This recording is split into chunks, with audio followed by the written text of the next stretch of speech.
èyí ni ohun tí àwọn ọmọ nàìjíríà ń sọ ò nípa ìkọlù eléyìí tó ń wáyé sálesále nípínlẹ̀ kwara. ọ̀pọ̀lọpọ̀ àwọn ọmọ nàìjíríà òun ló ti bẹ̀rẹ̀ sí ní fi ẹ̀hónú hàn ò lórí ọ̀pọ̀lọpọ̀ ìkọlù tí àwọn agbébọn ń ṣe ní kwara àti àwọn apá abìkan nílẹ̀ nàìjíríà.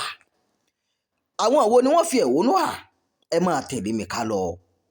kí tinubu kọ̀wé fipò sílẹ̀ ni o, Faiz ló sọ bẹ́ẹ̀. Fọlárìn Fálànà táwọn èèyàn mọ̀ sí Faiz sọ pé ohun tó yẹ fún ààrẹ bọ́lá tinubu báyìí ni láti kọ̀wé fi ipò tó wà sílẹ̀. Faiz tó jẹ́ olórin Sufe Taka àti ajàfún ẹ̀tọ́ ọmọnìyàn sọ eléyìí sí ojú òpó X rẹ̀ lọ́jọ́rú. ó ní ààrẹ tinubu ti fi ojúṣe rẹ̀ àkọ́kọ́ sílẹ̀ láìṣe, èyí tí ṣe rírí sí ààbò ẹ̀mí àti dúkìá àwọn èèyàn tó ń ṣe ìlú lé lórí o. Faiz béèrè àwọn ìbéèrè kan tó da ojú rẹ̀ kọ tinubu. ó ní èèyàn mélòó ni wọ́n gbọ́dọ̀ jí gbé kí wọ́n tún pa wọ́n nípa oró? ẹ̀mí mélòó ló kù tí ó tún fẹ́ fi ṣòfò?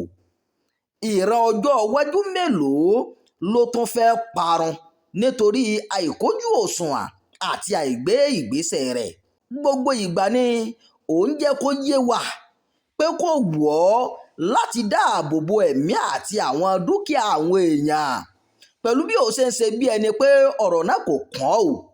kọ̀wé fipò sílẹ̀ báyìí o, Faiz ló sọ bẹ́ẹ̀. Dèbò Adédayọ̀ tí àwọn èèyàn mọ̀ sí Mr Macaroni òun náà tún sọ̀rọ̀ o. ajàfẹ́tọ̀ọ́ ọmọnìyàn tó tún jẹ́ òṣèré tíátà ní Dèbò Adédayọ̀.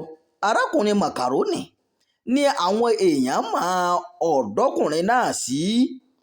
èrò Macaroni kò yàtọ̀ sí ti Faiz o. òun náà pè fún ìkọ̀wé fipò sílẹ̀ ààrẹ tinubu.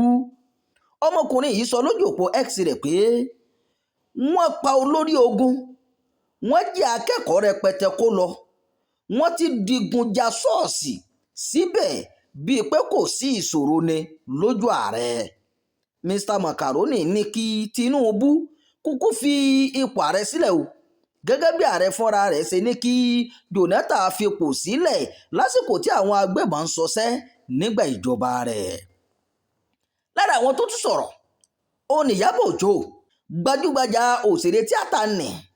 Ìyábọ̀ Òjó náà wà lára àwọn èèyàn tó ti fi ẹ̀dùn ọkàn wọn hàn lórí ìpànìyàn àti ìjínigbé tó wáyé ní Kwara. ó tó gẹ̀, à ń pè fún ìgbésẹ̀ kíákíá lórí ìkọlù, ìjínigbé àti ìgbésùmọ̀mí tó ń ṣẹlẹ̀ ní Nàìjíríà o. ìkọlù tó ṣẹlẹ̀ ní CAC Èrùkú ìpínlẹ̀ Kwara àti ìjínigbé tó ṣẹlẹ̀ ní Kẹ́bì ń rán wa létí ìṣẹ̀lẹ̀ ìbànújẹ́ tí wọ́n fi jí àwọn ọmọbìnrin Chibok gbé. ó yẹ ká tètè mójútó ohun tí ó ń ṣẹlẹ̀ fún ìyípadà rere o. Fúnkẹ́ Akíndélé náà ò dákẹ́. bákan náà ni Fúnkẹ́ Akíndélé tí òun náà jẹ́ òṣèré tíátà tó sì tún ti du ipò igbákejì gómìnà nínú ẹgbẹ́ òṣèlú PDP rí lọ́dún 2023. òun náà dá sí ọ̀rọ̀ yìí o. Fúnkẹ́ Akíndélé táwọn èèyàn tún mọ̀ sí Jennifer kọ sójú òpó ayélujára tirẹ̀ pé bí mo ṣe jí ni mo rí fídíò àwọn èèyàn tí wọ́n ṣe ìkọlù sí nínú ṣọ́ọ̀ṣì ní Kwara. èyí bà mí lọ́kàn jẹ́ o. mo sunkún nígbà tí mo rí ìyá àgbà tí kò lè rìn dáadáa tó ń sáré kó lè rí ààbò. David Adeleke tí àwọn èèyàn mọ̀ sí Davido òun náà mà sọ̀rọ̀. olórin Sufe Taka tó gbajúmọ̀ ní David Adeleke tí àwọn èèyàn mọ̀ sí Davido. ó fi èrò ọkàn rẹ̀ hàn sójú òpó ayélujára rẹ̀ pé ọkàn mi lọ sọ́dọ̀ àwọn ọ̀dọ́bìnrin tí wọ́n jí gbé ní Kẹ́bì àti àwọn ẹbí wọn. kò sí ìdílé tó yẹ kí irú ìnira àyíká o. bákan náà ni inú mi bàjẹ́ púpọ̀ fún ìkọlù ìbànújẹ́ tó wáyé ní ṣọ́ọ̀ṣì ní Kwara. mo gbàdúrà fún àwọn ìdílé tó pàdánù èèyàn wọn àti gbogbo ẹni tí ìṣẹ̀lẹ̀ yìí kàn. ìwà ìpáǹle kò yẹ kó di àṣà wa.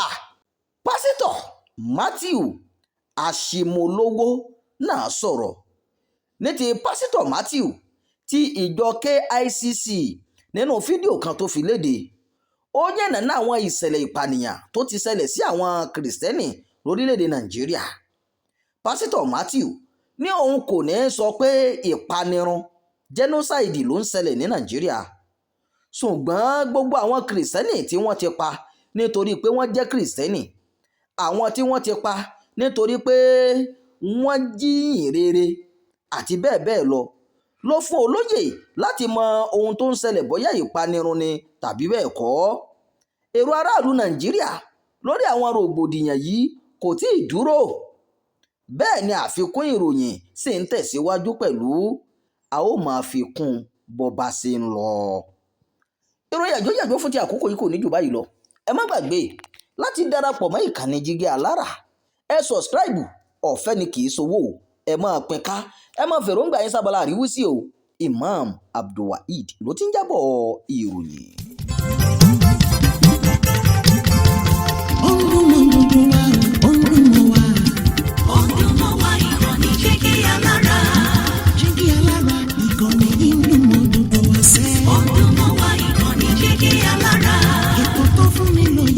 Ètò tó wà ní lọ́yẹ̀ wà ń bẹ̀. Ọdún mọ́ wá ìkànnì Jígí Alára. Ìròyìn lóríṣiríṣi tàbí mọ bó ṣe ń lọ láwùjọ.